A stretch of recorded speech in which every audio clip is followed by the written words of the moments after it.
You're listening to REIA Radio, the nationally trusted name in real estate investing. We dig deep to discover investors' why in real estate. If you want to skip all the BS and get in investors' heads, you're in the right spot. Be one of the thousands to check out REIARadio.com. Giving is the most selfish thing you could ever do. And it really is when you think about it, because when you give to somebody, you feel great. Yes. You see the product or the results of that giving, and it doesn't take much. You reap what you sow, and every decision, whether it's personal, professional, every decision, no matter how big or small, has a long-term impact. This episode is brought to you by JM Real Estate Capital. Hi, it's Rob, JM Real Estate Capital. We're the money guys that you need to know for all your real estate investments. Talk to us. We can do what your local bank can't or won't do. We don't have millions. We have trillions with a T to lend. 844-WE-CLOSE or go online, jmrecapital.com. That's jmrecapital.com. JM Real Estate Capital, smart solutions for the real estate investor. Welcome to REIA Radio, episode 179 with Vojchehoske. Oh my God, did you actually get it right on the first try? You know how many times I said that name? He's practicing in the mirror beforehand. You can do this. You can do Paul this. has spoken at so many REIAs that I have no problems pronouncing his name. Aiden, right before, when you guys are out of the room, I go, what's the over-under here on how many times Ted's going to have, we're going to have to do new takes because you screwed up his last name. But good job, Ted. Paul, did I say it right? You did, yeah. Yeah. Usually I just tell people when they say, how do you pronounce it when they're introducing me, if I'm speaking, I just say Smith, and they'll look at it. Seriously, it's Smith. Don't worry about all the letters in there. Well, it's like kind of like my last name's Kosh, but I'm just like, whenever I make reservations, I'm like, it's just Cash. Just spell it with a K. Yeah. Paul, question for you. Yeah. How does one maintain an AOL email as long as you maintain one? Ooh, I started with CompuServe. And then when they went out of business, AOL was the only email service at the time that we could get in Alaska, because that's where I was at. And so I've had it forever. I've had it since 1992. I can't believe they haven't turned that off yet. Not yet. Right. Do they just have like one guy in like Utah that's running the AOL email accounts? So like support. He's like, oh God, now I got to do something. Somebody emailed this guy. My dad still has an AOL account too. I will tell you, people mock me, and they really do. But usually I've tried like Google and that, or Gmail, but I have sent, it allows you to send huge files. Oh, is that right? That you couldn't with like Ymail or. That is super annoying though. I will say, when you try and like attach something that's like slightly too big, and you're like, now you got to send a link. And then sometimes when you send that link to somebody, they can't open it because there's a firewall. I don't have that problem. Technology's exhausting. Okay. Hey, there's a life hack for you, listeners. AOL, and you can circumvent the compression issues that are part of email. I kind of want to go just switch all my mail right now to AOL just to see. Do it. Just for the comments. Okay, jumping right in here. What is the most dangerous situation you ever encountered while you were in the Coast Guard? Are you familiar with the show Deadliest Catch? Yes. Yeah. So I spent 3 years in Alaska rescuing the people that got into trouble, and of course you don't see that on the show. And usually they show it a couple times. They do. Yeah. Usually it's the Coast Guard. They don't show the Coast Guard part of it. Is that what you're saying? Rescue. Well, they show the air asset, so they'll show the helicopter that's coming in. But 80%, 90% of the time, the helicopter can't go because it's too bad of weather. So they send the surface asset, which was me. My crew, we did the 44-foot rescue lifeboats that roll over and all of that kind of stuff. And yeah, boy, 40, 50 hours. The boat was designed to roll over. It is, and right itself back up. And so you're strapped in, but you get completely wet. Wow. You're in the Bering Sea. It's 30 below zero. Your face is full of ice. It's a young man's job. You're so scared. It's so dangerous. You're so scared. You don't even feel it. It's just the adrenaline. I miss the adrenaline. And when I retired from the Coast Guard, I've never been able to replace that experience. Ever. It almost causes depression. Let me just say the weirdest moment was we had a guy that was on board one of the crabbing boats, and the way that they would retrieve the crab pots, if you get lazy about it because you're tired, you get hurt, and all of his junk got taken. And so when we got there, he was still alive, And in the when you say junk, what do you mean by that? his pecker and his testicles, they're on ice because they could be transplanted, I guess. So they give them to us, and then we take him into Kodiak, and they'd fly him off. I don't know if he would. Yeah, all of his junk was gone. What? Yeah. Oh, yeah, that come my flying God. up. They call it the crab. The crab flap is what they called it. And come up like this. It comes up vertical, real fast, and hit him right between his legs. Boom. But we rescued people that had, or recovered people off the ships that were missing heads and arms and legs and dead and alive and flayed and everything. Oh yeah. I have not shut my open jaw here since you started talking. Oh my God. Wow. Wow. Even I spent a tour here on the Missouri River. People don't realize the Coast Guard's on the Missouri River doing aids to navigation. And we retrieved a floating body. We thought it was a pig because you'd always see dead pigs and cows floating down the river, and it was a body. And he was hogtied from behind. It had a life vest on. That's why he was floating. He was huge because he swelled up. And then, he had like $40,000 cash on him. He was executed. Back of the head. I wonder why they didn't take the $40,000. They probably didn't know. Okay. Wow. That is nuts. Nuts. Man. I don't know how far you want to go with this is great. My second day. We don't want to Yeah, stop. no, tell more. Please continue. So I graduated boot camp. My first duty station was in Hilo, Hawaii. And my second day at my unit, we got a search and rescue call. A surfer was stranded out. So we get into this 20-foot Boston whaler, and we're just getting hammered. And I'm from Nebraska. I don't even know what seasickness is. I am puking all over the place. It's me and This is your second day? Second day, right, at my first unit. And we find the surfer. Well, he's dead. And the water's 80 degrees, so it swells up so big, right, from all the gases and everything. And the sharks hadn't got it yet.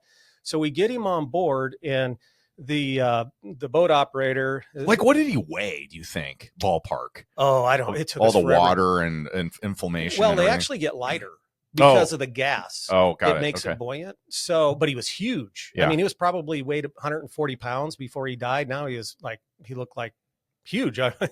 and so we get him in, and the boat operator, the boat coxswain, we call him, he threw me a bottle of that Vicks vapor rub, and he goes, "Put it all over your face. I'm dead serious. Trust me on this." So I did. And as we're pounding, going back to Hilo, he explodes. Oh, and the gas and the water, the juices go flying all over us. We're caked in it. And that's why you put it on, because of the smell. All you could smell was Vicks. Otherwise, it's so traumatic. That's it. You may be done, never be able to do it again.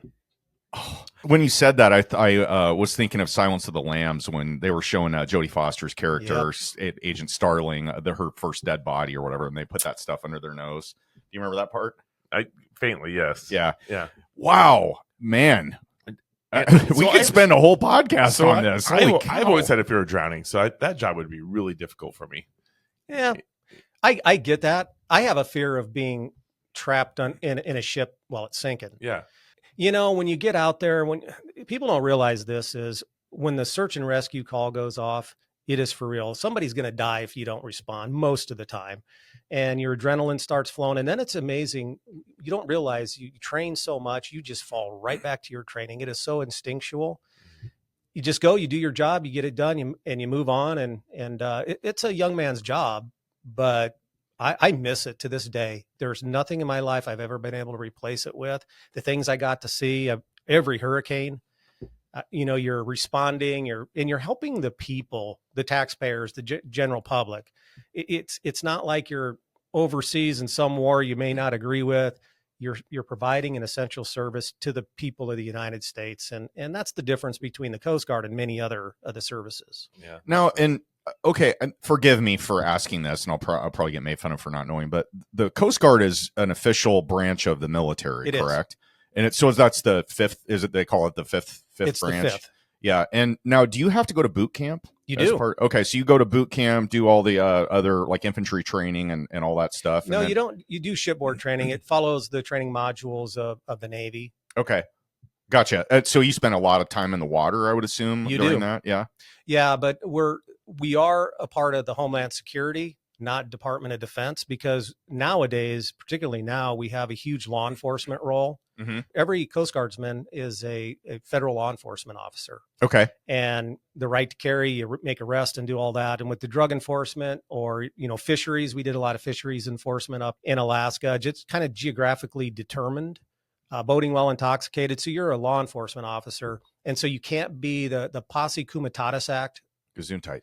Yeah, it's from 1868, and it does not allow us to be in the Department of Defense. You have to be in a different department. So for many years, it started out in Treasury, then Transportation. I was there when it was under Department of Transportation. And then after 9/11, we all got moved into the Homeland Security.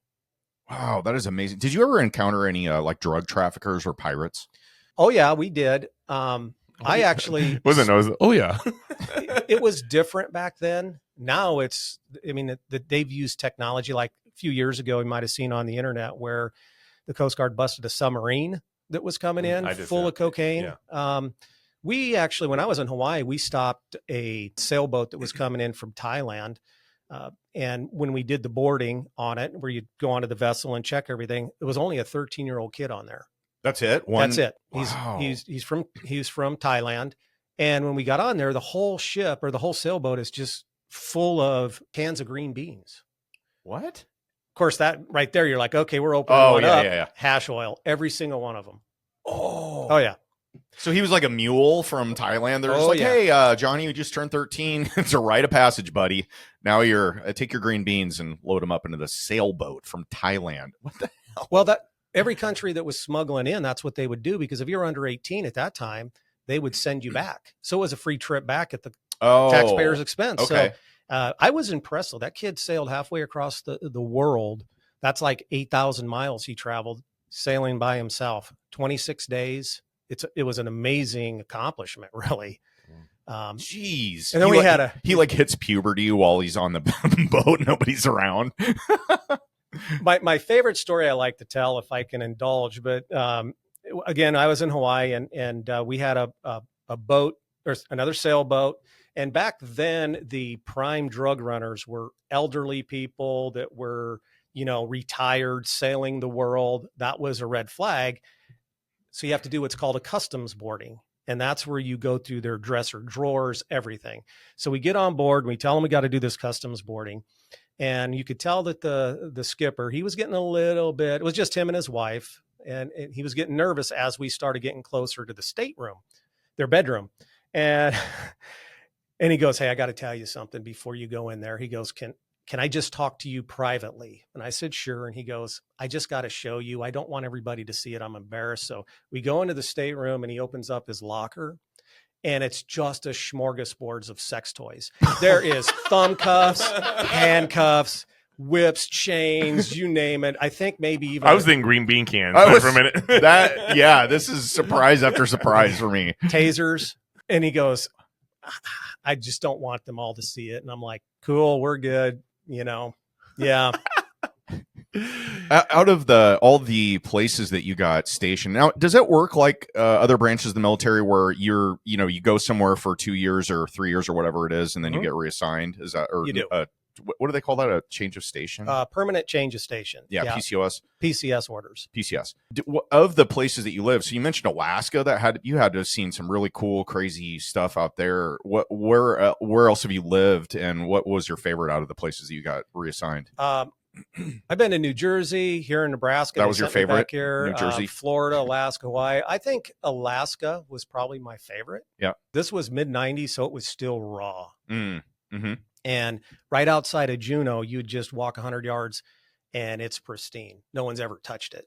It's not so much that way anymore, but that was my favorite. I couldn't live up there again. The daylight really jacks with you. But back then I drank a lot. I couldn't smoke weed, but I drank a lot, so it made it bearable. You mentioned the adrenaline rush that you got off of it and you couldn't replace it. You know how many times that I've seen interviews with retired football players, people that are doing various things that where they had audiences, or I remember listening to an interview from I think it was like Bob Dylan or something like that, and he talked about the thrill that you got from being on stage, and for that reason he could never retire. Same type of thing that you're saying right there is like, how do you replace that? Well, some people just choose never to. Yeah. Did you, like, when you retired, because you worked there 21 years? Right. That was how long you were in. Did you have a sense of loss after you left? Was it like an identity change that was hard to maybe deal with in hindsight? I got to thank Mike George. He's a real estate agent here in Omaha, Berkshire, retired Marine Corps pilot. And, I retired in 2008, and then for 10 years I struggled. And of course the doctors said it was depression, anxiety, and they'd put you on drugs. And I went through all that stuff. And 2018, George and I were having breakfast, and I was talking to him about it. And he goes, brother, that is what every retired military member goes through. It's the mission and the community that you miss. You can't replace it. So stop trying. We all feel it, and no one else can understand it unless they've been through it. And once I realized that, I'm not taking meds anymore, I'm not depressed. He was so right. And I think that, and they don't, but I do think that it would be a good thing for the military to have a counseling session for every member that gets out. Especially if you retire after 20 years, this is what to expect, because it is like postpartum almost. I think our version of postpartum, it is real. And I struggled 10 years. It was a struggle. And I didn't know what it was. Yeah, you just had this indescribable feeling when you're walking around day to day, and it couldn't ever shake it. You couldn't shake it. Yeah. One of my closest friends, he's 25 years in to this date. He's a medevac pilot. Oh, yeah. And now he trains the other pilots. And he always says, for the last, I think, 15 years, like, oh, yeah, I'm going to be done. I'm going to be done. I'm going to be done. I just don't think it's ever going to really happen. Especially if you're operational. He was operational, where you're in the crap, right? I was in the crap for much of my career. It may be a little bit different that if you were a desk jockey, your whole career. But when you're operational, it is legitimate. Yeah. Wow. Okay, you mentioned your friend that kind of illuminated what you were going through in a way you could grasp onto and make sense of. And you said he was in real estate, right? He is. I guess you've been in real estate for quite a while. How did you get involved in that originally? And were you still in the Coast Guard at the time? I was. So the Coast Guard, if you got into trouble, you were someone who didn't conform, they'd send you into recruiting. So the last 40% of my career, I spent back in Omaha recruiting. Long story there, but kind of got myself into trouble, and I was recruiting. And at that time, recruiting in the Coast Guard was just, you'd wait for the phone to ring. That was it. We had a quota of 36 people a year. By January 3rd, I already had my 36 people. Are you serious? Oh yeah. Wow. I had nothing to do. So you're like, well, this year's a wrap. The other recruiter was like, he was in real estate, and he worked for a small company called Richter Real Estate. And he goes, get your license, man. It's a great side gig. And that's how I ended up getting into real estate. I got my license, and then I started acquiring rental properties. And at the same time, I'm still in the Coast Guard. But what made that fun, though, is I was recruiting, but you're always operational. It's sort of like in the Army or in the Marines. You're always in infantry, even if you're a cook. And so every time there was a hurricane, I was part of a rapid response team, or a flood. They closed the office up, and there you'd go. You'd be on a boat doing rescues and stuff like that. So I really enjoyed that tour, but that's how I ended up getting into it. And then I got into teaching, and then one thing led to another. And then finally in 2008, my son was going into high school, and I had to rotate. I was up for transition, and I was like, I'm not doing that to him. So I retired, so he didn't have to find new friends in high school, which is tough. Yeah. Yeah. Wow. Okay. So started, got your license. Did you do kind of the traditional retail, real estate? You worked with buyers or sellers or both? Yeah. Initially, Edna Richter, I started at Richter Real Estate, and Edna Richter at the time was the broker, and they were a management sales company. And so I was doing both. And then I started accumulating my real estate empire. And I did that for about 12 years. And then in 2010, I started liquidating everything. So, but yeah, I kind of did that whole thing. I never got outside of residential, but I love it. I wouldn't do it again, but. Now, I know the answer, but in 2010, why did you start liquidating? Because that was a big move for having such a huge portfolio so early. It was. Two things was happening simultaneously. So I started getting into the training side of things. And so I was traveling. I was on the speaker circuit, the national speaking circuit, and I was going to places like Maryland and California the left and the right coast. And I started seeing, like I went to Maryland and I was teaching a class at a landlord association there. And they had 55% new members in 1 year. And I was asking why. And they said, because they all got out of the business. The lead regulations were decimating entire generations of landlords and investors. And we were seeing the same thing when I go to Washington and California, Connecticut. So I started going, wait a minute.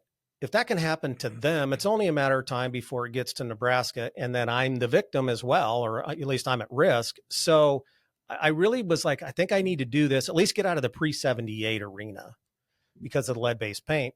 And then the catalyst, the straw that broke the camel's back is I had a rental property in Old Town Bellevue on Jefferson Street. And of course, you know, when you own a rental, you talk to the neighbors, here's my business card and let me know if there's anything going on. And can I cuss? Sure. Yeah. All right, because I have to illustrate this point. The neighbor calls and says, your tenant's shitting out the window. And I go, what do you mean? And, you know, I'm thinking, okay, water's turned off. He's shitting in a bucket and dumping it out the window because that happens. No, he sent back the old flip phone days, you know, he sent me this horrible photo. My tenant's ass is stuck out the window and he's shitting. And I went over there, dead serious. And you could see, you know, like the trail marks going down the siding and a pile of turds and frozen poop. And I said, I am so done. And at that point, I had over 100. I had over 100 single family homes. We've had many stories, but that has never been brought up. And then a couple of days after that, my brother and I started buying a bunch of condemned homes from the city of Shenandoah, Iowa, because we got roots down there. And I had about 50 properties in Iowa, Shenandoah down there. And the Page County deputy calls and goes, hey, we just kicked your door in and, you know, arrested your tenant. So you might want to come down and secure it. And I go down there and it was a brand new house. Well, it was new because we gutted it all the way to the studs and redid everything, Mm-hmm. roof, metal roof and everything. It was stripped. If there was any metal in there, it was gone. They had taken out all the drywall, stripped all the wiring and sold it for meth, you know, for money for meth. They started chopping up my metal roof. They had a grinder out there. Oh. They sold the furnace, the air conditioner, and the neighbor comes out and goes, well, I thought about calling, but I figured you knew about it. Like, and I said, I'm done. Neighborhood watch. Yeah. Wow. And then in 2010, the EPA came out with this RRP rule for maintenance, repair, renovation, and repair rule. And that's when I said, done. And then all my portfolio was pre-78. And in the next 3 years, I liquidated everything. Can you explain that rule a little bit more? So basically the rule is if it's a pre-78 house and it's a rental property, a flipper, flipping houses, or a second home, anything other than your primary residence, and it's residential or it's illegally being used as a residential property, then you must do maintenance within the guidelines of the renovation, repair, and paint rule. You got to go 50,000 foot view here. You have to go take a class, become EPA certified as a contractor. If you're a management company, you have to be a contractor and a firm. And it basically is, it ensures and you're trained in using work safe practices for lead pre-78. The problem in the environmental arena is there's no statute of limitations. And also there's a law called the Comprehensive Environmental Reclamation and Liability Act. It's called CERCLA is what we call it in the industry. It's basically a Superfund law, but it applies to all regulations regarding environmental, including what we do. And there's a provision that allows a judge to dissolve all your entities, trust, LLCs, corporations, it doesn't matter, to fulfill a judgment as a result of an environmental issue. And that was happening. So they can come after your personal assets. And I have seen this. I've seen numerous times where this has happened to landlords. And so I just said, I'm done. Is this still a thing? It is. Oh, yeah. Yeah. So can you explain what happened to you with this situation? So I owned a property in 1995. I bought it on about 14th and B Street. And then I sold it in 1997 to the tenant. 4 or 5 owners later, 2018, 21 years later, I get a demand letter. I'm being sued. Me and every single person in the chain of title, including an open trust and an open estate. And they were, because the tenants' kids got sick from lead, and it was legitimate. And I'm not trying to downplay the Yeah. lead. No, just on the story. Yeah. So I called my attorney. Attorney's like, that's federal court. I don't deal with this. So he hooks me up with an attorney that does federal court. And he goes, yeah. He goes, here's the deal. I'll get you off. It's going to probably be a minimum of $50,000. So let me do some talking. He calls back a couple of days and he says, $9,800 and we'll get you out of the suit. I was like, done. Best money I ever paid. So the point is, that's what happened. And they knew that I would win. But that lawyer cost you how much? So that was about $2,500 just to negotiate this. But if I would have fought it, I would have lost. I mean, I would have won, but I would have lost because it would have cost me a minimum of $50,000. Federal court's $500 to $700 an hour is what they charge. It's no joke. So better to just say, make it go away. And the plaintiff's attorneys knew that.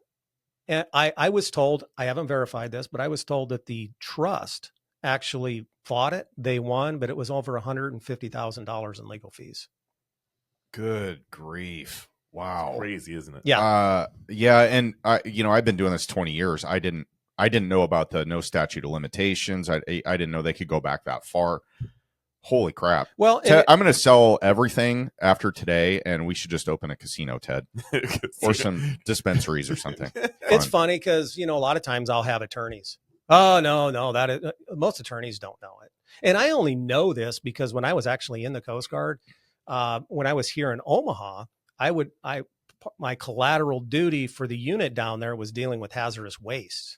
And so I worked with the EPA a lot. And then there were times when where there were spills on the river, I was the liaison, the Coast Guard liaison, and I would work with the EPA. That's how I learned all this stuff. Wow. Okay. And so it's there, it exists, and it's a risk. And I always like to, I've kind of taken the position now as I'm the guy that no one will ever ask back to speak to their organization. You just throw cold water That's on not everything. true. I've had you back 3 times. I know, but you get it though. Yes. Right. Yes, but yes. you It's guys, scary. you guys have a really good, you, among other people, have a really good structure here. You're communicating the great benefits of investing in real estate, and it's passive income and all of this. And it's all true.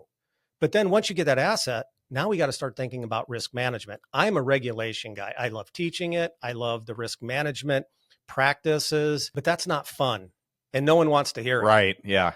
It's like listening to an insurance guy or whatever. It's like, it's important. You need it. It's everybody's going to use it, but it's just like, oh my God, it's going to be a drag listening to it. But I will tell you, there's nothing in real estate that I'm afraid of. Nothing. If a house, my rental burns down and somebody dies, the tenant dies, as tragic as it is, I have enough insurance. Mm-hmm. Lead-based paint terrifies me because there's no way the insurance doesn't cover it. There's no liability insurance if you're the investor. Now, as an agent, you have E&O insurance and it's transactional. So you have that coverage, but not if you're the landlord. Hey, okay. Question on the lead-based paint thing. So whenever you lease a property or sell a property, there's always a lead-based paint disclosure form. Was that around then? And how did that play into the litigation that you got involved in? Is like, because normally it's like, I'm hesitant to even talk about this now. You got me scared. But like generally people don't, they'll just mark don't know, right, or like no tests available, no test results available. Right. Is that not good enough? So they started using the disclosure in 1993. RRP came out in 2010. And you have to remember that there's 2 aspects to this. There's the regulatory side. That is the enforcement from the EPA. That's where the lead-based paint disclosure comes in. That's where you cross your T's, dot your I's. If you comply, there's no regulatory risk. But that doesn't prevent you or keep you from getting sued on the civil side of things under tort law because someone was harmed. That's the fear. In my case, I had all the lead disclosures and everything because I keep everything. By the way, I know the EPA says you keep those lead disclosures and all the documents for 3 years, keep them forever because of the no statute of limitations on a lawsuit. So I got sued in 2018 for a law, the RRP, that started in 2010. I owned it in the 90s. However, that plaintiff's attorney was angling that they're going to get a little bit extra money because they know that it's federal court. They know how much it's going to cost me to defend it, and they know I'll win. But I'm not going to, how many tens of thousands of dollars. Yeah. So they got a quick $10,000 out of me. Yeah. It's a strategy. Wow. I want to just briefly cover, you mentioned almost in passing that you had accumulated 100 single family rentals. And I know you're not in that game anymore because of what we just talked about, but how did you do that? Like, how did you find them? How did you finance them? How did you manage them? If you wouldn't mind, just kind of give us an overview of that part of your career. So it started as I was doing it the traditional way where you borrow the money. And then after you get 10 loans out there, you can't get anything. Mm-hmm. You're done. So I ran into an investor that was willing to sell all of their stuff, their portfolio on seller financing. Oh, okay. So they did. All right. So and that's what I did. You bought a package then? One at a time. He was unloading them slowly and 5, 6, 7 at a time. And then I started buying stuff down in Shenandoah, Iowa, and down in that community were the properties back then I could pick up a decent house for $4,000, $5,000, $7,000. Yes, I remember this because during the GFC, it was like especially the small towns, just the prices got so depressed. And Shenandoah is kind of in my neck of the woods and where I grew up. Yeah. So I paid attention to that, and I always see these $5,000, $10,000, $15,000 houses, and they were like, these don't look that bad. And I was always scared off because it's not like Shenandoah is a hub of industry. So yeah, that's super interesting. So you had a cash flow like a monster right there. I mean, it was doing really well. And then aside from pooping out of windows and all that. Well, when I started selling, it was at the height of the whole implosion in 2010-ish. And as far as the principal goes, by the time I sold my last house, I actually broke even from beginning to end because the prices had gotten so depressed and I wanted out so bad. Mm-hmm. However, I made quite a bit of money on the cash flow over the years, but principal wise, I pretty much broke even. I kind of calculated by the time it was all said and done because I was ready to give them all away. And I'm still involved in the community. I have equity in a few property management companies and I sit on a board of a large one and I love the industry. Well, unfortunately you sold right at the very bottom of that too. Like I know hindsight, you don't actually know you're in the bottom until it's like a few years later. So but I knew that if I held on to it, I'd be fine, but I wanted out. Yeah. And I was willing to take the losses because I'd made the money on the cash flow. And it wasn't about the money. Yeah. Wow. The guy shitting out the window did it for me. I mean, I am curious about that. Did you, the final straw? Did you talk to him about what was going on there? Or were you just like, you sent him a letter and, kind of like vague about why you're booting him? I asked him, I did, because I went over there. And he goes, well, I was afraid of what you were going to do. And I was like, well, what do you mean? And he goes, well, I can't. So I had in my lease at the time that if you had the utilities shut off, I would remove the toilets. Okay. Because if you don't, they still use them. Mm-hmm. Mm-hmm. And so he read that in the lease and he goes, I was afraid you're going to remove the toilets. And I, they shut off my utilities. Okay. And I was like, well, you could have used a freaking bucket and just dumped it at the neighbors. What the? By the way, I don't do that anymore. Dig a hole. Fair Housing had an issue with the toilet, so. Oh my God! The other thing I used to do is if somebody didn't pay their rent, and this is probably bad, but I'll admit it. I would take the 3-day notice and I would plaster it all over the house. There'd be like a whole ream, like 500 sheets taped everywhere, and of course the wind would blow them. Yeah, so all the neighbors would know. Yeah. Could you just put like a big, like, banner? 6-foot banner? I didn't, but that's a good idea. I know this guy in Council Bluffs who I got to be a little bit vague about this because, Council Bluffs is a little small, but he used to take the front door off. Oh, yeah. That's obviously not legal, but yeah, he would non-paying tenants. He'd just take the front door and be like, you want your front door back? Pay up your rent. Somebody told me, I don't know who it is, but somebody told me the story that they did that. Yeah. You probably know who I'm talking about. But. That was actually not too uncommon. Oh, really? And it was legal up until maybe 10, 15 years ago. And now it's still legal technically in most jurisdictions, but it's a fair housing issue. The fair housing nonprofit's going to file on you. Sure. Yeah.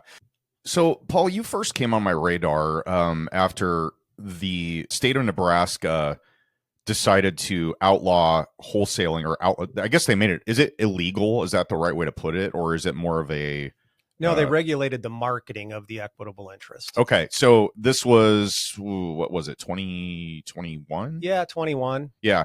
So and roughly around 2021, the state of Nebraska, like some other states have already done, decided to implement the regulations around unlicensed wholesaling. So, just in general terms, wholesaling typically is you get a property under contract and then you assign that deal to another investor who is the one that actually closes on it. And then the wholesaler will take a fee out of it. The board of realtors, correct me on this because you're obviously the expert, but they are saying that you're basically you're acting like an unlicensed real estate agent, and your wholesale fee is a commission. And the problem with that is you have a lot of, newbie type people going out there and transacting real estate that have never been through any of the classes or learned about all of the laws and so forth associated with real estate. Is that a fair way to describe it, or do you have some other No, that's pretty accurate. Yeah. Did you have a role in any of that with the various boards? And we haven't talked about the fact that you are one of the instructors at one of the biggest teaching schools for real estate in the Omaha market. Did you have any interaction with the board or any of the regulatory commission or anything like that on it? Or were you more of like, I'm getting all of the information from them? So I had several conversations with the stakeholders, and it really wasn't the realtors that wanted it. It was the real estate commission. Okay. And the reason it started down the road that it did is the director of the real estate commission at that time was Greg Lemon. And just the sheer volume of calls that he was receiving, the red flag went up. So now 5 out of the 7 members of the real estate commission, they're in their real estate active licenses, and they happen at that time to be all realtor members. So that's how the realtors organization got involved after the fact when they started putting task force together. How do we figure out how to stop the predatory transaction? Because perceptually, it's a very predatory transaction. Basically, the big picture, they're representing that the wholesaler that's doing the transaction is basically stealing the owner's equity. Correct. Yep. So they get a property under contract. They take say it's a $30,000 fee. I mean, I've seen some really large wholesale fees. They're saying that money should rightfully go to the owner minus whatever real estate commission and a licensed agent would charge typically. Yeah. And so basically it's taking equity from the owners when it should go to them legally. Okay. So they start figuring out how to put a framework around regulating this. I assume that was no small feat, right? They had to think of a lot of different scenarios and potential loopholes because people get creative when they're trying to circumvent new regulations. What was some of the initial, reaction or things that happened out of that? What did you notice? What they did is it basically they looked at other jurisdictions. That's what the commission wanted to do as well. Let's not create something. Let's see if we can steal somebody else's good idea. And Oklahoma had just passed a law that made it, there was stipulations on how it could be marketed. And then they found out because of the way that was structured, it really got the predatory side of the wholesalers out of the Oklahoma market. Oh, okay. So it worked. I mean, from what they were trying to do from that perspective. It did, but they didn't come to that conclusion immediately that we want to get the predator. They assumed all the transactions were predatory in nature. I had several conversations with the members, the setting members of the commission at that time, and the director and people in the realtors organization that said, hold on a minute. I understand that it's predatory many times. And there were a lot of large companies, T Squared and some other ones out of some of the bigger companies or bigger cities coming into Nebraska and doing it. They were spending $100,000 a month to market it, and they were predatory. But there were other people that weren't so predatory. They were just trying to make a buck. But what I said, and if I could back up here and kind of tell you how we got there is, as the director of Randall School, I'm kind of like every managing broker, every customer's disinterested, reliable third party. So they would call the school going, I'm involved in this transaction. Can you help me? And I said, I need to see the documentation. So they would send me their packet, whether it was the seller of a wholesale, the buyer, the agent involved, whatever. I actually have over 400 of them now, but at the time I had a couple hundred. And I said, I'm going to start calling these sellers because I want to know why were they lied to, that kind of thing. And what I found is it was about 50-50 that they were being lied to about half the time about the value of the property. Very common to see emails and marketing material that said, your house is worth $100,000. I need to do $40,000 in maintenance. So I'll be a nice guy and give you 80. Mm-hmm. The house is really worth $250,000. They did zero work and then they sold it. Yep. That's illegal and it always been, and that's predatory. However, I was shocked. And I told the commission this. I said, it may be a bad decision, but it's a free country and we have a right to make a bad decision if we're informed. I started calling sellers and the conversation would go like this. Yeah. It's a divorce situation. I got the house. I have 1 year to sell it. I'm in total control. And if you think that son of a bitch and, 2-time husband of mine that traded me in for a 20-year younger version is going to get the equity, I'm giving up all my equity. Don't care. Oh, wow. Serious. Okay. Hell knoweth no fury like a woman scorned. I think it's. Yep. The other one that was my mom's house. She died of cancer. I took care of her for the last 10 years and all my other no good, brothers and sisters did nothing. Now they want their money. No one's getting nothing. Right? So bad decision, leaving a lot of money at the table. Absolutely. Is it legal? Yes. Is it an informed decision? It is. It's not a predatory transaction. Yep. And then you also get into the fact that B2B, there's a lot of this that goes on B2B. Oh, sure. Yes. For those that are maybe wondering what that means, can you add some color to that? Yeah. Business to business. So it's very common because remember, it's equity in a contract and that includes options. Mm-hmm. So what would happen is you'd have a developer that would sell a lot to a builder on an option, and then it would later be sold and closed and that kind of stuff at closing when the house is built and the buyer closes on it. Well, that's also considered wholesaling under the definition of what a wholesale is. Even though it was on the up and up with both parties, they knew exactly what was going on. Yeah. Absolutely. So that's why they said, okay, we're not going to outlaw this like Philadelphia did and Washington, D.C. and some other ones. So that's why they chose the Oklahoma model to get rid of the predatory side of it because of the marketing requirement. And that's how we ended up with it. Okay. And now I remember when this was first getting rolled out, Ted and I both talked to a ton of wholesalers, and the pat answer you always got, well, I'll just do a double closing then. Yes. And the Nebraska, the commissioner, whoever came up with the regulations as part of this new statute that came out or whatever it is, they wrote language in there specifically about double closing. Yes. And again, maybe for those that aren't familiar, could you briefly describe what a double closing is? What's its used for? Yeah. The typical model would be the wholesaler would get the property under contract, then find the end buyer. Mm-hmm. And then what they would do is on the day of closing, they would do 2 closings on the same day. Mm-hmm. So the wholesaler would close with the property owner, and then 5 minutes later, the end buyer would then close with the wholesaler, who's now the property owner. Yep. And that was kind of the end around of marketing, so to speak. But touching on marketing a little bit, that was another kind of point of contention that a lot of wholesalers or people that were in the business were saying, well, what is marketing? I mean, I'll just call my friend and, we know each other and it's not really marketing because we have a pre-existing relationship and blah, blah, blah. There's all of those conversations that went out. How do they regulate that exactly? So I've had numerous conversations with the director of the Real Estate Commission on this, and the definition of marketing is everything. One little detail about the transaction, no matter who it's to, whether it's a previous investor list or not, is considered marketing. Mm-hmm.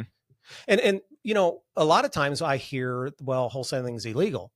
It's not up to a point, right? So if you're the property owner and I'm the wholesaler, you and I can enter into a purchase contract on your property that you own. That is legal, even if I'm going to assign my purchase contract to somebody else. Mm-hmm. The law kicks in after the contract is in place. Now, at that point, I need to find an end buyer. Mm-hmm. So whether I'm advertising it in, on the newspaper, online, or I'm texting an already existing investor list, that is marketing.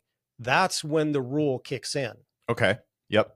And what have you seen as fallout from people that have actually gotten busted for doing this?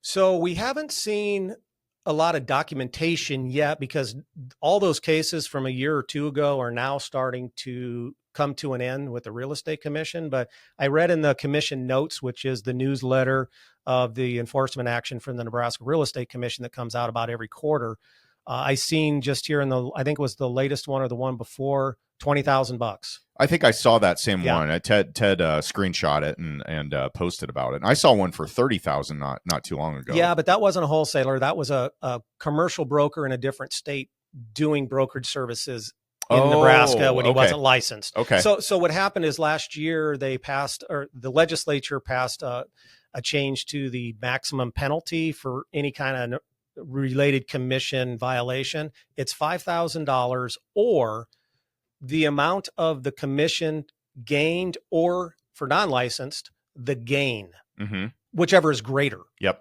In this case, that the first one you were talking about, the commercial broker, he made a $30,000 commission and they took it all. And the one that was recently in the commission notes, it was a $20,000 gain.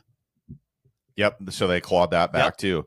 Do they just dig into all the transactions that are happening and see if there's any that have two different purchase agreements, or if there's an assignment related to it, and then they kind of peel back the layers? Is that how that works? No. No. I'm a big fan of transparent government, and I love doing records requests, the Freedom of Information Act request stuff. And people don't know it, but any email to a government official is subject to the FOA request. And I do that. And so what I would do is do these records requests from the commission and I want all the emails over the month of March, let's say, of 2021 regarding wholesale transactions. Okay. They have to provide it to me. Interesting. I didn't know that. Oh, yeah. And you learn a lot. And I will tell you, the people, how they're getting busted, real estate agents and other wholesalers are taking photos of a group that maybe there's a potential advertisement of a wholesale transaction. And then they email it off to the director of the real estate commission. And that's how the investigation starts. So tattletales. Tattletales is turning everybody in. And it's not just agents. It's other wholesalers. Oh, okay. So they're trying to weed out the competition. That is really interesting. So they're basically like inbound regulatory, not outbound. Huh. I didn't know that either. And I don't know. There's a new director down there that started January 1st. Greg Lemon, the previous one, him and I had some conversations about to what extent can you hold, let's say, the Facebook group owner for not policing I'm glad you brought this up. Yeah, Ted will be really interested in this part too. Ted and I had a conversation, and I said, Ted, heads up. They haven't done it yet, but he said, we do have the authority to do it, to hold you accountable if there is some type of ad in there that's wholesale. And so we talked about how to clean it up. And that's why I'm sure some people get frustrated when Ted responds when there's a post that says, hey, I need this information or I'm going to have to delete it. They get mad, but he has to do that because they can come after him for not policing and ensuring that you do the right, advertising. That's crazy too, because some of these so Ted owns and runs the Omaha REIA. And he has a pretty substantial member group on his Facebook group for the Omaha REIA, about 8,000 members or so. It's a great group. A lot of people share ideas and deals and all kinds of different stuff. But yeah, I see that all the time. And Ted and I have had conversations too, and I knew he talked to you about it. But that makes it a nightmare for the people that start a Facebook group, because it's very time consuming to try and police that too. So it's like a lot more responsibility. And I think it's interesting that hasn't really been communicated as much, but like you said, it hasn't really been enforced yet, but it's on the table as potential. It's being enforced. Oh, it is. Okay. Okay. Yeah. Dang, that's scary. Now, are the penalties for that? I would assume they're less for somebody that owns a Facebook group where people are conducting this type of advertising. I don't know. Okay. At the point that he retired, Greg Lemon retired, this would have been, I had a conversation with him in November of 24. He hadn't gone after any of the Facebook groups or anything. He said, for the most part, I find that they police it pretty well. Yeah. I think he was referring to one group. He didn't tell me which it was. He had to send a kind of a cautionary letter. I know the group. The other one to be careful, and people don't realize this, is fair housing. Okay. The fair housing nonprofits, they are policing every Facebook group. They put plants in there, and they are looking for anything like that to file a complaint. For discriminatory practices on that. And that's where the real penalties come in. And that's really, as a Facebook group operator, you have to be very cognizant, because you are under statute clearly responsible for whatever that person posts. Wow. Yeah. On that note, can we talk about maybe some examples of fair housing violations that you've seen? Like anything come to mind that's a recent one, maybe? I see it all the time. Mm-hmm. Great home for a Latino family in South Omaha. Oh, done. Awesome 4-bedroom. Just got under contract next to St. Thomas More. okay. So you cannot say what school, church, neighborhood, people. Yeah. Focus on amenities only. Never who you think should live there. That is really good information. So agents are trained on that when they go through like Randall School, which you teach at, correct? They are, but it's usually the agents that make more agents. They're the ones advertising on these groups for the most part. Yep. They screw it up. They all do. All the time. Everybody does. But it all falls back. Now, they can be held accountable too. But if they're taken down to the Nebraska Equal Opportunity Commission for that, so is the Facebook group operator. Of course, Facebook they settled for $5 billion a few years ago because of this type of stuff with the Department of Justice. But yeah, it's for real. That's why I know. Listen, guys, ladies, give Ted a little bit of grace. guys, ladies. Yeah. Theys, cats, whatever, don't matter. If you're using the REIA Facebook group, give Ted a little grace when he says, hey, I need this information, because he's going to be held accountable potentially if you don't provide it. Yeah. Okay. Now, to kind of put a bow on the wholesaling conversation, what is the right way to do it? Oh, boy. Okay. So there is a process to this. Now, remember what I said. You can wholesale up to the point that it's time to advertise the details of the contract or find that end buyer. That's when the regulation kicks in. So as soon as you get it under contract, or if your intent is to go out and get a property under contract, and at that point, before you have the contract, decide you're going to find that end buyer first. Either way, it has to be listed with a real estate brokerage firm. Okay. The equity in that contract has to be.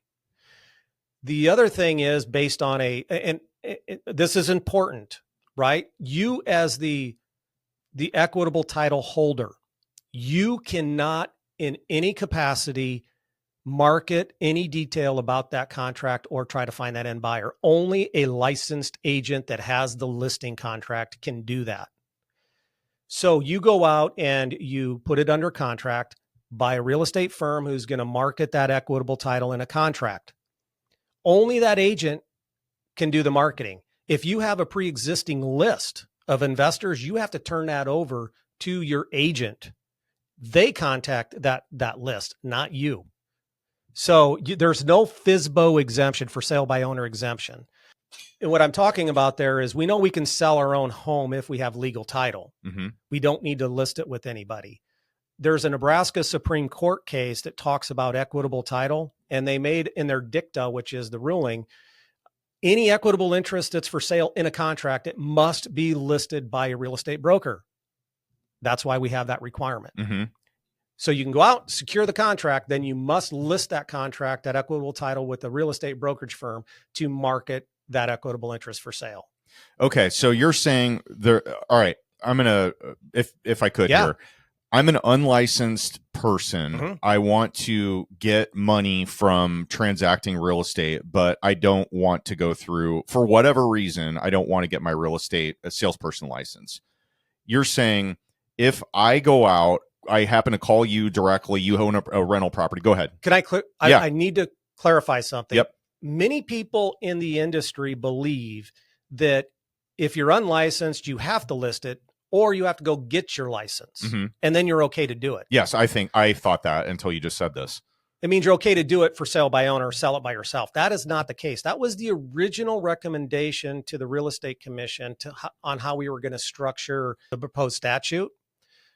Because of that Supreme Court case that was out there, they removed that exemption and said, we don't care if you're licensed or not. Whether you're unlicensed or licensed, it must be listed for sale with a broker. Now, you can be your own listing agent, mm-hmm. as long as that listing contract is there under your brokerage firm.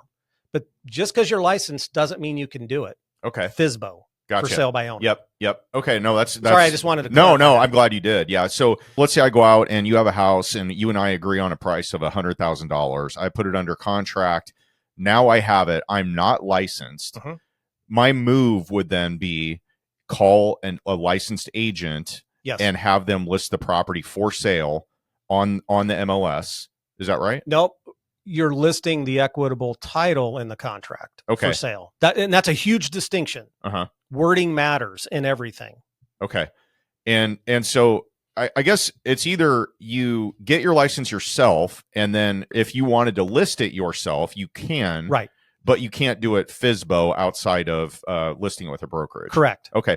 Now, what does this mean for brokerages? Yes. I've heard that since this law passed, some of the fallout has been brokerages are probably with good reason scared to death to transact wholesale deals like this. Is that fair to say?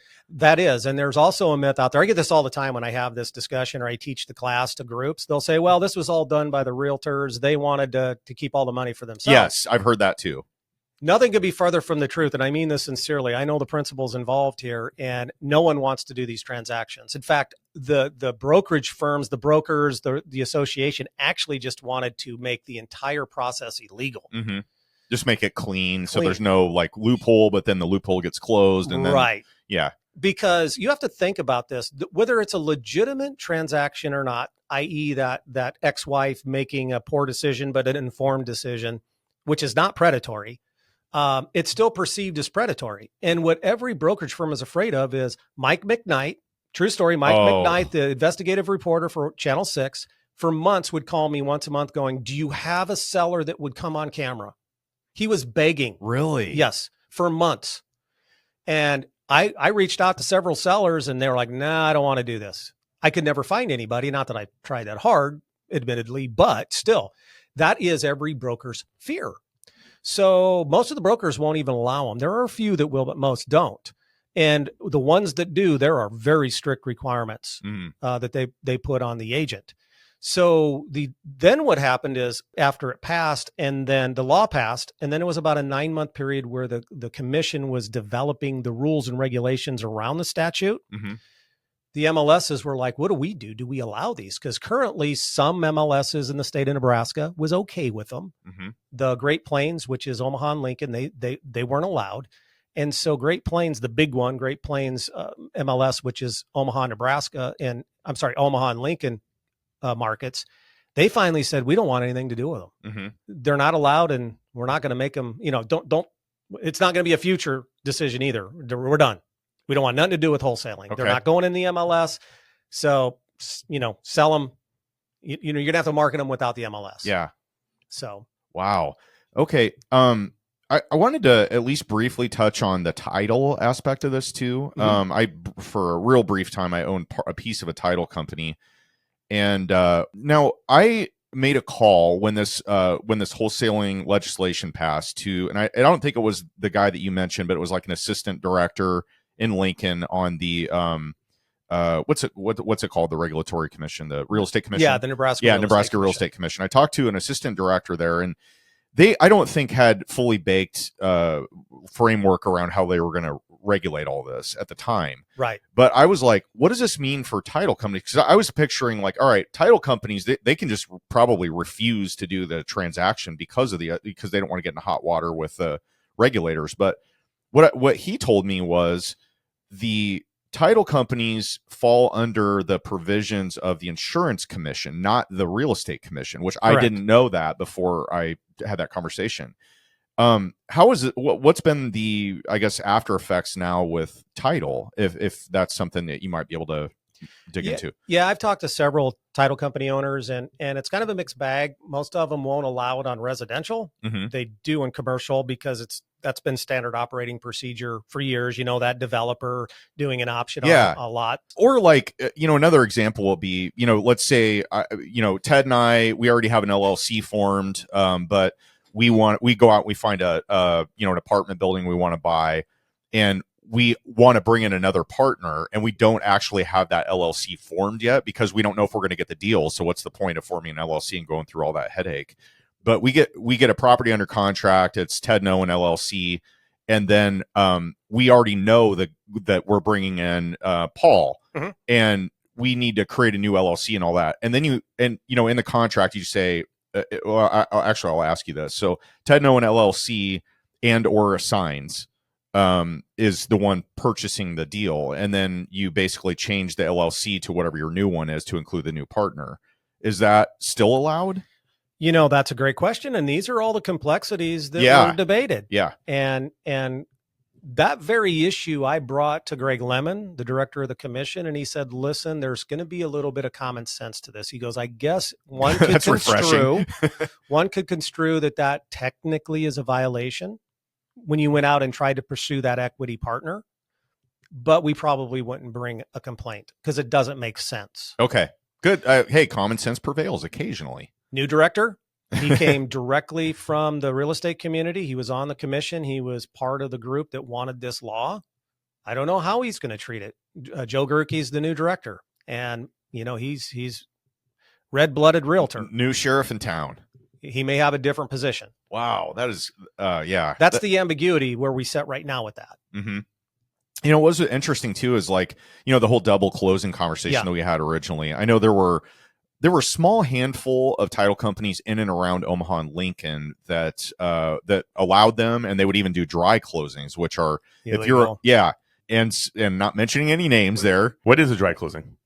So a dry closing, as I understand it, we were just talking a little bit ago about the kind of how a double closing works. Yeah. So a dry closing is when you don't actually bring any money for the first A to B transaction. So usually it's the wholesaler gets it under contract, you go to title, and then you close on it, and then the same day, the end buyer who's actually taking title to the property, well, I guess both of them would involve that, but they actually bring the money to it. So you're supposed to have to fund it at the first closing, and then the second closing would also fund, and then the spread between the two would go to the wholesaler of the transaction. Right. Roughly, that's how this is supposed to work. I've never heard that term, but that's a lot of risk on a title. It's illegal. I mean, because regardless of being illegal, they would be on the hook for that. Absolutely. Yeah. And there are a couple in town that have done a lot of those that I know personally about. I haven't done that myself, but yeah. Wow. It gets so complicated with all this stuff, and it changes. Like you said, it's the equivalent of, like you mentioned, there's a new real estate commissioner. It's the same thing with the U.S. government. Anytime we have every 4 years, we got a new election. And if it's changing of the guard, everything that was in place before is up for, review again. And it could go completely the opposite direction. And it's that's why you got to pay attention to this all the time. Right? All the time. Yeah. You never know when a new provision is going to be inserted that could affect your business and your livelihood and your income and your family and all that. If you just willfully ignore this stuff, you are really adding a lot of risk to your day to day. I had somebody that just this morning reached out to me because I banned their post on our local meetup page. And they're like, why'd you ban my post? And I was like, because it's a wholesale, and I have my real estate license, and everybody posts in my group I'm legally liable for. I don't understand why, but I am. And so I was like, I can face fines, starting at $500 per post. And, of course, he kind of called me out. I was like, not believing it. And I'm like, well, these are my rules, and you can find a different group to post on. Yeah. And then afterwards, he's like, no, I apologize for doing that. Thank you for letting me know what's going on. Yeah, no, that's good color commentary too, as Paul was just describing the liability potentially of, group owners on social media. So yeah, good on you, buddy. Grace to Ted. I tell you what, when that law came out, I had some insight on that, and I went through and deleted every post that happened on every page I'm an admin on going back 2 years. And that took a whole entire weekend. Yeah. And then the pages that wouldn't comply with that I was an admin on, but wasn't my group, I removed myself as an admin on those groups. Yeah. So, we've obviously talked about kind of the life cycle of this new legislation and what the fallout effect has been in multiple, things like title and real estate agents and wholesalers and so forth. Ted, you made a business about working with wholesalers, and specifically, devoted to getting off-market properties and then being able to market those to your investor clients, and then they can transact. And you made a great business out of it. What have you seen over the last couple of years since this has kind of taken hold? Has that completely dried up? Your wholesaler list of potential, deal sources? I think the wholesaler list is, I'd say at one point I had probably about 40 to 60 people on that list, and I would say probably about 10 of those people are still in the game. Yeah, but what are you talking about? Made a business of it. At one point, as a realtor, I had my list of buyers. I had 300 buyers around the country that I serviced, and I kind of create a spreadsheet of everything they were exactly looking for. I've mentioned this on previous podcasts. And then I had a group of wholesalers that we literally every Monday, Wednesday, and Friday, myself or one of my interns would call through that list. Hey, what properties do you have? What properties have? And then they would give us the list. And then a lot of them, because we were finding the end buyers from those would give us like a 48, 72 hour opportunity to be first right to refusal on those properties. I mean this sincerely when I say this for the listeners out there. There are wholesalers that were doing it right, that were not predatory in nature. And they went both ways. It went both ways. Yeah. Ted and the people that you worked with, they did it the right way. The disclosures were made the way that they're supposed to be. Not all of them though. Well, you always. I mean, yeah. I brought disclosures in. Correct. Yes. But you guys were also operating in a time before the rules. Yeah. And we were trying to do our best. How does agency relationships, how is that calculated? No one knew, and we had no guidance from the regulatory side of things. And that's why they weren't too heavy on that, unless it was just a blatant violation or you just screwed somebody and it was obvious.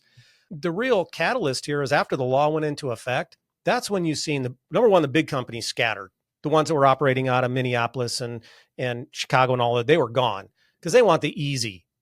And then you had the locals basically that was left, and they were either in the category of doing it right or wrong. And this is a legitimate transaction for certain circumstances. And that's what really the public needs to realize. And there is a legitimate purpose for it. Yeah, I just played the middleman, but I felt like I was bringing legal into something that wasn't illegal. Right.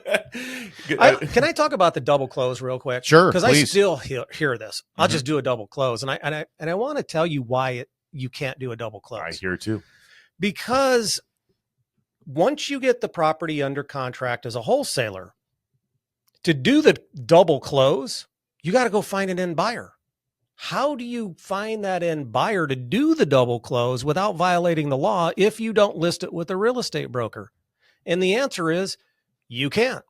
The response is, well, I have a previous list of potential buyers. You can't reach out to them. That's illegal under the statute because only that listing agent can reach out to them. You have to give that list over to your listing agent to contact your pre-existing list of buyers. That's how far this legislation goes. The regulation is clear on that.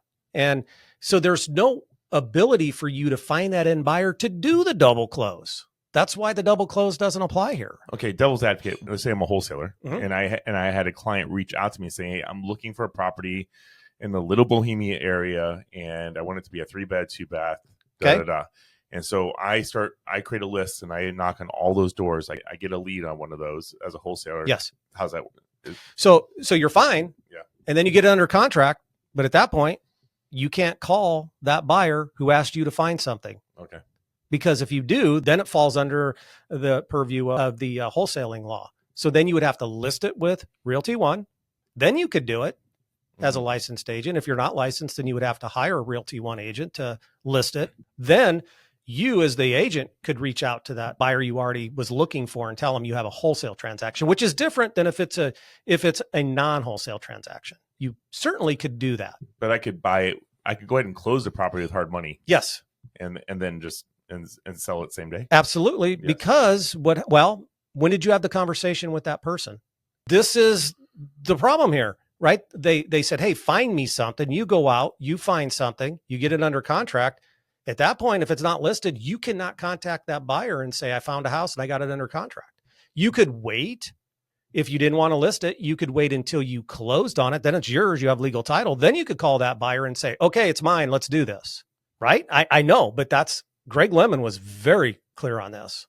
I always thought as a wholesaler, if you closed on it, then it didn't matter that's why it was I'm learning right now. So this is great. No. Once you close on it, you have legal title. Then you can do the FSBO, fall under the FSBO exemption, all that. But while you just have equitable title, you cannot communicate anything without it being listed. So the workaround here, if you are listening to this and you're like, man, I just spent a whole bunch of hours watching how to be a new wholesaler on YouTube, and you're all excited, and then you listen to this and we throw cold water all over it. The right way to do this is you can either work with or become yourself a licensed agent, and you have to list it with a brokerage firm as your marketing method. Yes. In addition to, being able to do that. Now, okay, one little twist to this. What if you list it with an agent? Can you also at the same time call people? No. Or they have to do it? You give them the list, like you said before, right? Yeah, in fact, here's all my investors. Call these guys. Right before Greg retired, I asked specifically a follow-up to that. I'm like, hey, are you sure this is right? And he said, yes.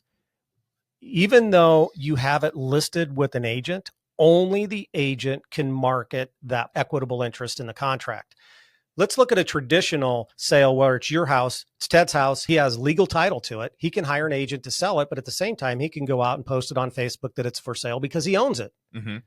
You cannot do that with equitable interest in a contract. Only the listing agent can market it, period. There are no exceptions. This is where a lot of people say, well, I can't find that in the statute anywhere, so it's not true. It's not in the statute. It's in that Nebraska Supreme Court case that talks about it, and that is how the regulation was drafted. In that court case, Nebraska Supreme Court said equitable title in a contract can only be marketed by a broker, a licensed broker, period.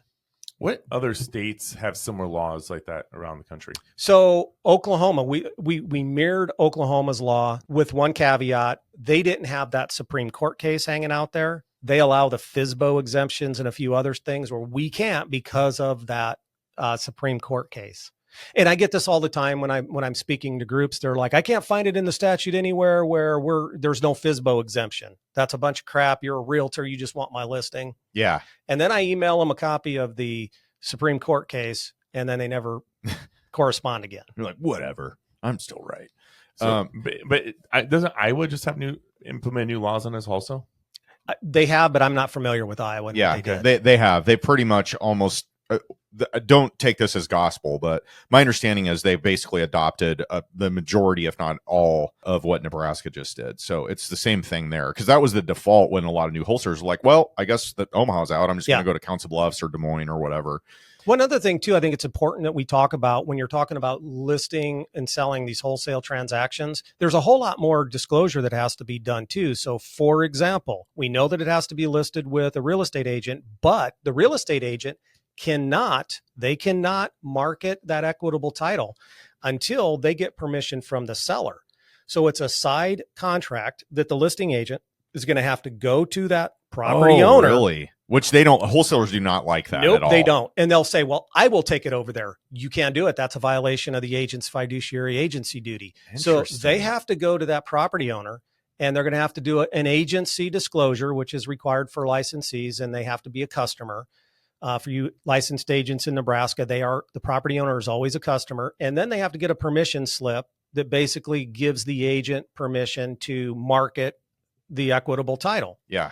And, there's going to be showings and potentially inspections and that kind of stuff. So the wholesaler will say, well, great, I will get it signed.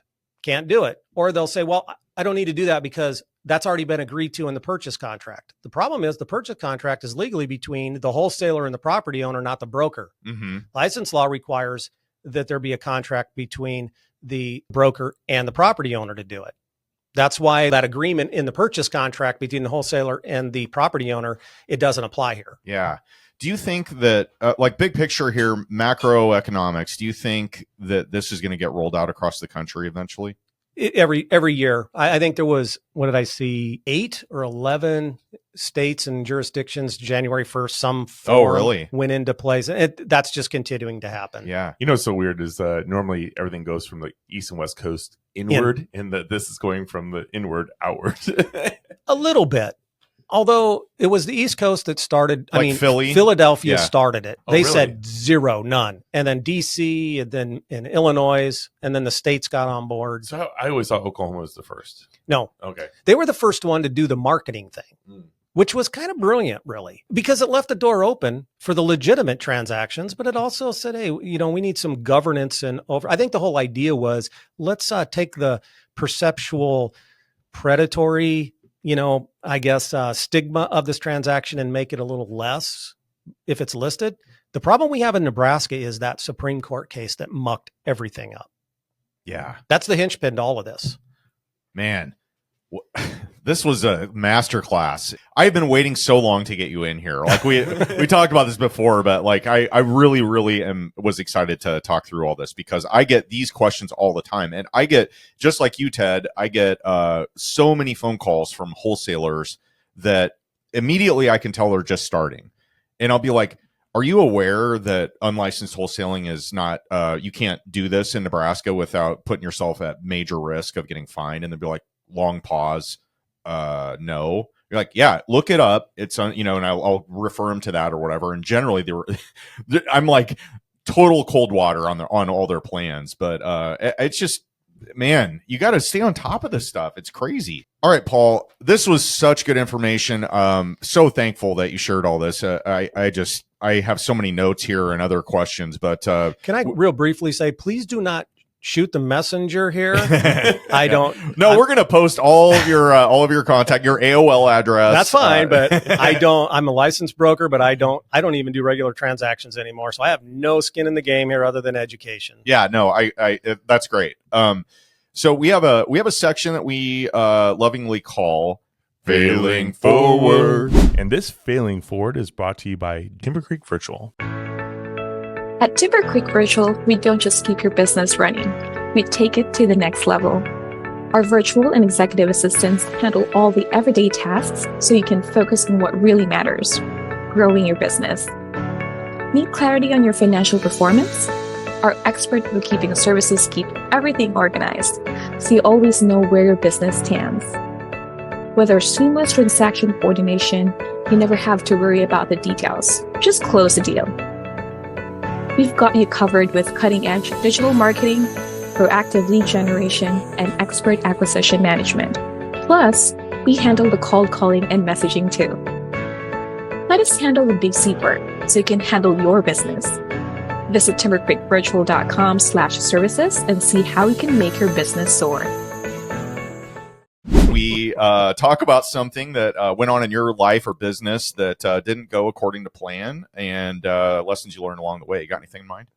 Oh, wow. Things that my marriage. I mean, we're still together, but I screwed that one up pretty good. Oh, really? Yeah. She gave me a lot of grace. That's good. But yeah.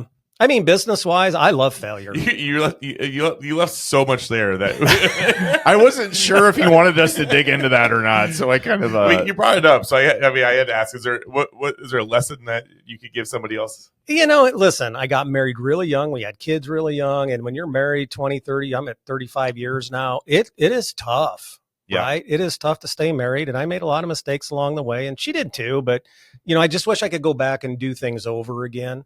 And I consider it a failure because there was, you reap what you sow, and every decision, whether it's personal, professional, every decision, no matter how big or small, has a long-term impact.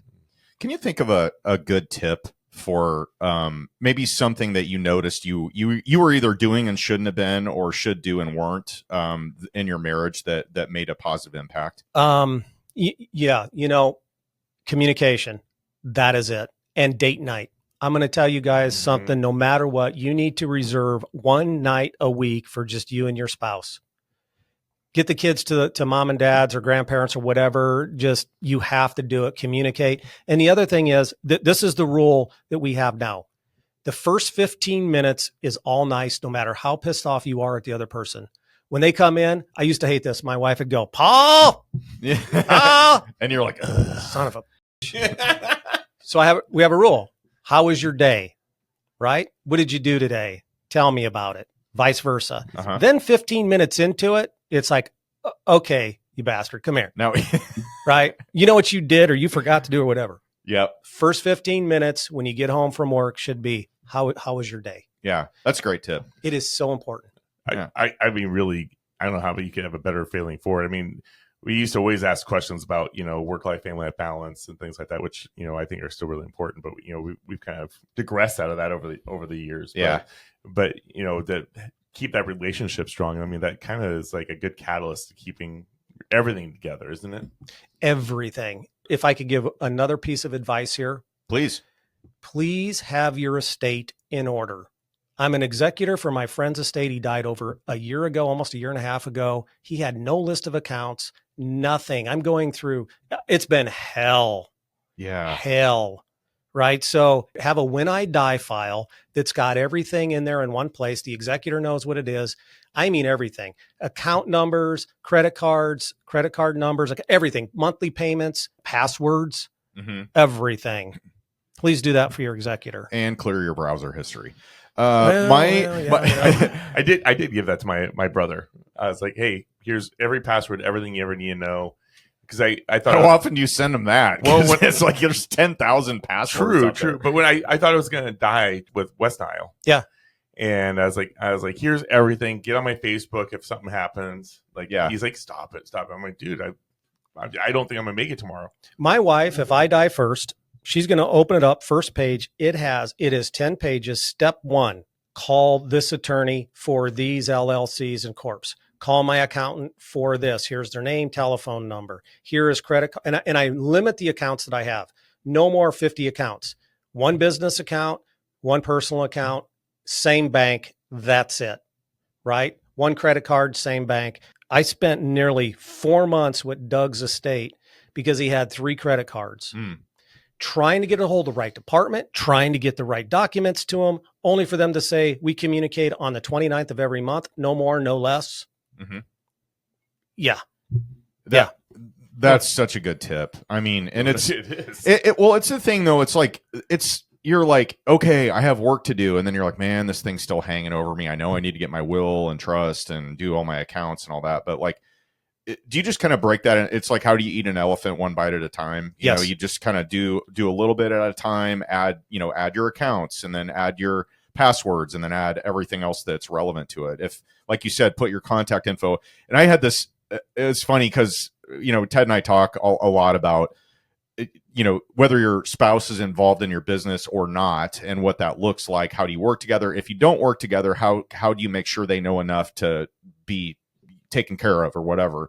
And I always joke that like if I dropped over dead, my wife would know like where 2 of my that's a problem bunch of properties are. And I kind of like sandbagged her one time because I was like, what would you do if I died? Like if I fell over today, what would you do? And by the way, this is a great reminder what you just mentioned about having this when I die packet, because I need to really put some work into that. But she's like, well, I would call and then she rattled my attorney's name, my CPA's name, my business my business partners that she knows their names. And I was like, okay, well, that's actually a pretty good start, because they know probably a lot more than she does about what's going on. So, but yeah, that's great info and a good reminder for everybody, I think. That's good.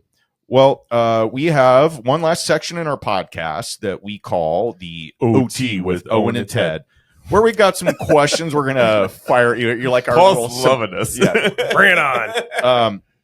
So we're going to modify. Hold on. Yeah. He's going to slug down. Oh, here we go. All right. He had to do a big bong hit. He's ready to go. Just kidding. It's coffee. But anyway, we have these. I'm going to modify this first one a little bit for you, since you are, as I understand it, a 2-time published author. Is that right? It is. Tell us about your books. 2 real estate books. One is The Successful Landlord. One is Tenants' Rights in Nebraska, for Nebraska tenants specifically. They're over 20 years old now. I have never updated them because it is a lot of work. Yeah. And I made no money. I can see it in your eyes, right, when you said that too. I didn't make a dime. I made a little bit of money, but nothing. Yeah. Did you do it more for like you just felt like you needed to share what you were going through and the accumulated knowledge you had with people, and you didn't really give a shit if you made money on it? Up until I was about 50, from about 20 to 50, every year I wanted to accomplish one big thing. One big thing. And that just happened to be that. I think it'd be cool to write a book. Yeah. Well, is it still in circulation? Like, could we go on Amazon or anything like that? I honestly don't know. That's how much money I made. I have no idea. Hey, anybody catching this episode, if you happen to have a copy of either of Paul's books, will you please reach out to either Ted or I and let us know? So we'll buy them. Yeah, we'll kick a little into you can get 50 cents on your royalties or whatever. We'll get Paul to sign it and then the value. Oh yeah, there we go. Yeah. Now the tenants' rights book for Nebraska tenants, that one there, the book is horrible. because when I was doing it, I happened to know somebody that was at OHA at the time that was in charge of OHA. Omaha Housing Authority. For love to buy this and provide it to our tenants. And they gave me the criteria for it. It had to be double spaced and bigger font. And so I told the publisher, great. And when you open it up, it's like, this looks stupid from a format point of view. But there's like 3 words on the page. That's why it's there. That's funny. Okay, so if you're going to write a new book, though, not that you want to, but if you were to write a new book, would it even be about real estate, or what do you think it'd be about? No, because if I wrote another book, I want it to be outside of real estate. Coast Guard. Man, the stories that you just rattled off so many crazy stories. That would be a great read. It would be that, or I would just out a whole bunch of agents. Real estate horror stories. Most of them are, agent stuff. Yeah. That's so funny. Like, for example, I'm the director of Randall School of Real Estate. And about 2 or 3 times a year, typically between August and November, the high peak season, I have to physically remove someone, a student, because they are hammered at 8:45 in the morning. Or watching porn while in. Oh, that's horrible. Before he starts his classes, he gives his these are the things that you can't do, and these are the things I've removed somebody out of the classroom this month for doing. Oh my God, this is great. I had a guy that was sitting in the front row, and it's in October, so there's 80 people in this room. In fact, we ran out of chairs. People were bringing in their lawn chairs because they need to get it. And he's in the front row, and during the first break, there's a ruckus because he's in the front row and he's watching porn. Oh, and of course, people are upset, and I'm going, dude, well. And then I had another guy gave the speech. He's way in the back because I say, hey, just if you got to do it, I got people. There's chairs in the back against the wall. No one will see. So he's back there. He's on his phone, and he must have hit the wrong button. Oh, because right at the climactic time, you hear and then all kinds of stuff, and he's like, oh, it's a Taco Bell commercial, and he's trying to shut it off. I'm like, somebody sent this to me. I was the instructor. I'm like, dude, seriously. Because you would totally call him out. I know you would. Well, everybody was looking. One other, if I got time. Yeah, please. So if you ever been to Randall, you're sitting there, and we have these huge picture windows to the parking lot, and there's 2 levels to the parking lot. Close is low. The further one is up high. A lot of people, 2 of them during break go up. All of a sudden, we're getting gathered back to, get class going, and people are looking out the window. Like, what's going on? And then somebody goes, check this out. And somebody had parked up on the upper level, and those 2 people were getting it on. In the back seat, you could see her head bobbing up and down. And I was like, okay, we got to start, So we started class, and they were late. And when they walked in, everybody starts clapping. That's awesome. And they both have rings, and they're not married. Oh, okay. Boy. They both had rings, but I don't know if they were husband and wife. I don't know. Yep. I don't know if it was a side gig or that they were. Wow. Whatever. Oh yeah. Wow. Maybe it was her ovulation time or whatever. Right? Oh, we got to do it at 11:45. Oh, that's hilarious. just tip of the iceberg. Stolen credit cards, bounce checks, agents coming in being somebody else. I had a female agent come in and sign for, not the real name, sign for, Jack and Jill or Jack Smith. She came in taking the class for Jack Smith, false name here, and who's a licensed agent. Uh-huh. I'm like, no, Jack needs to show up. I'm his proxy. But especially with somebody you probably know. I did. I'm like, tell him he's got to show up. Nice try. Well, he's so busy. And, he said he could teach this class and really doesn't need it. Okay, that's going to get you really far here. Yeah, right. Oh, my God. Great. I could only imagine who that was. I'll tell you all. I got some names already in my head. It wasn't me. Okay. It's your podcast. You can interview anyone in the world today. It doesn't necessarily need to be real estate related. Who would it be? And what's the one question I'd like to ask? It would be God. And I would ask, who shot Kennedy? And I mean that sincerely. You might be able to ask Trump that or something too. Well, the problem is, are they telling you the truth, or is it a smokescreen? It's declassified. God can't lie, and he would have to tell me the truth. So what's your obsession with that? I just, I've been for years, I've read hundreds of books on the assassination. It's just my thing. I love it. I love conspiracies in general. Yeah. And I find that most conspiracies, there's always an element of truth. Well, you should be glad RFK is getting getting a cabinet spot. He's pretty into conspiracy theories. Okay, so you can have the answer to anything in the world, no matter what it is, and you get one answer, and it's guaranteed correct. Yeah. What's the one question everybody wants to ask? Yours is Kennedy still? Yes. Oh, absolutely. Yeah. Oh, I have no idea. Mine would be who created the pyramids and how. That's a good one. I'd ask about aliens. Are there aliens, and where are they? And are there some that are, that kind of thing? I mean, the meaning of life, like why are we here? That would be an obvious one, but I'm really curious about the alien thing. Yeah, but I think Solomon answered that in Ecclesiastes. Like, it's all vanity. It's all meaningless. You make all this money, do all this, and then you die and somebody else spends it. I mean, Yeah, fair. All that work for nothing. All that work for none. Okay. So speaking of dying, I love it where these are going. Speaking of dying, we are at your funeral, and somebody's making the slow walk up to the front to send you off to the great beyond. What do you think they would say about you, or what do you hope they would say about you? And who is it? Well, it depends on. Okay, we got to clarify. At what point in my life are we talking? Because in my early days, it's going to be like that episode when Charlie Harper from 2.5 Men died, and all the women are coming up and spitting on him and all of this. There could be people doing that. I guess I've always had the mentality with the question that it was like presuming it's right. I mean, some people always say, "Oh, I hope my kids do it," but I always just thought of the question of being right now. You died tomorrow. Okay. Yeah. There we go. And I have a serious answer for this. I give a huge part of the money that I make away. Not to organizations. I do a little bit people who really need it. And I would hope that they would come up and just say, thank you. Mm-hmm. The world needs more people like you, because a funeral isn't for the deceased, in my opinion. Right. The funeral is for everybody in the room that's still living to say, his time is done. This is what he or she did, good or bad, learn from it and change it when you leave this building. Mm-hmm. And so that's what I would hope is, hey, be more like what he did. And I'm not trying to toot my own horn, but that is such an impactful thing to do. I can't remember. It's an actor. I think it's Denzel Washington that said, giving is the most selfish thing you could ever do. And it really is when you think about it, because when you give to somebody, you feel great. Yes. You see the product or the results of that giving. And it doesn't take much. You get a homeless guy, you know what? Give him $20. Yes, he's going to go buy alcohol, but if you're homeless, who wouldn't? Right? I mean, just give him the money. Give him the money and say, listen, do me a favor, buy your alcohol, but buy a pack of smokes, grab a sandwich first. Yeah. Yeah. I don't know. No, that's a hot take. So there was somebody that was on the side that was begging of the street, and my daughter was in the car, and we just got done unloading 2 loads of stuff at Goodwill, dropping off for donations.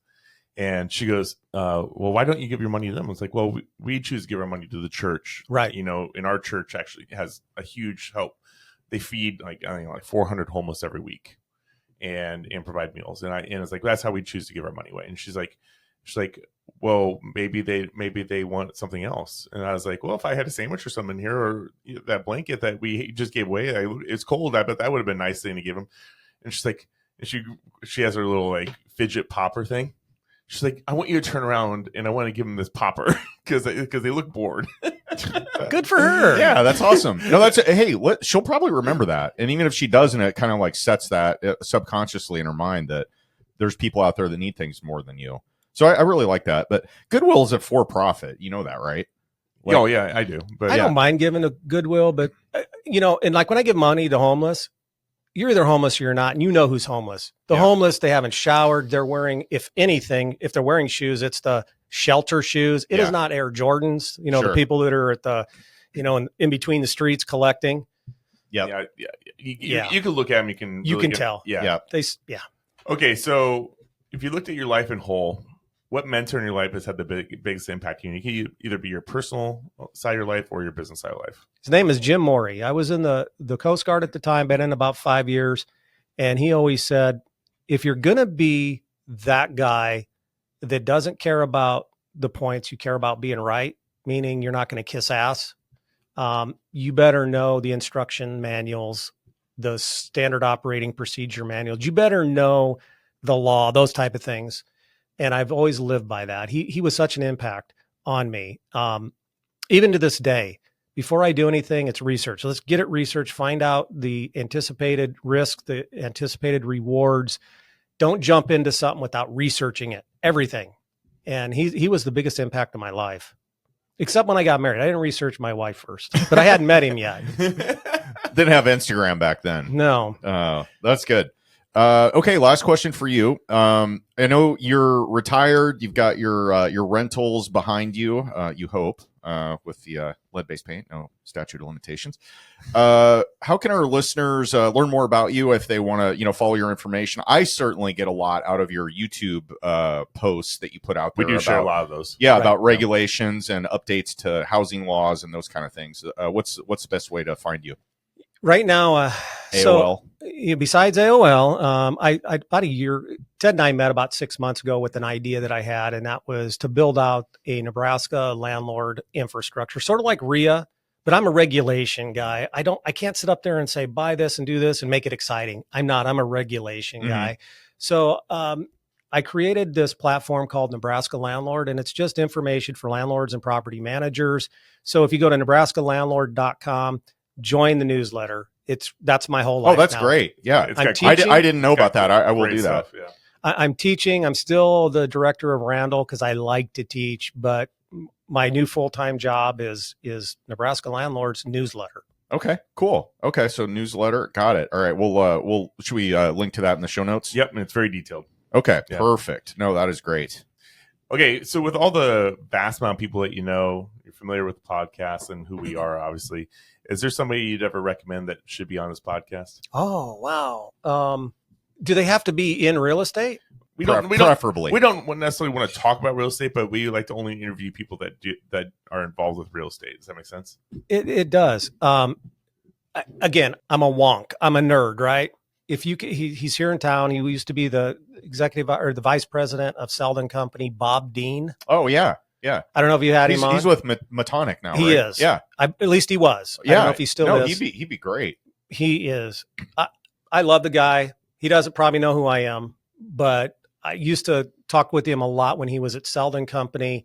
And if you're in the apartment community, that sect, he's the guy to. Yeah, they run a good operation over there. So yeah, that's a great tip. Appreciate that. Thank you. Well, thank you so much for doing this. I know that we've talked about this for a while. I think we need to do it more often. But if you like the information that Paul's brought up, he has spoken at our local REIA group multiple times. And if you go to our REIA Radio YouTube channel, every time he spoke, we have video on there. And so you can reference all his content there. But his YouTube channel is absolutely amazing. And so check that out as we talked about. But we've always had such great conversations. I love how raw you are when you talk. And I think that the people listening appreciate that too. So thank you so much for coming out today. I appreciate the invite. This was actually fun. Some of the podcasts that I've been on aren't fun. I had a great time. I really did this. You guys got it going and keep this up. This is a great podcast. It really is. Thank you. Well, with that, Owen Dashner, we see us out. On behalf of REIA Radio, Aiden Bear and Ted Kosh, I'm Owen Dashner. You've been listening to Paul. Discriminating against window poopers is not a fair housing violation. Vojchehoske. Signing off. This episode is also brought to you by PropStream and Magic Door.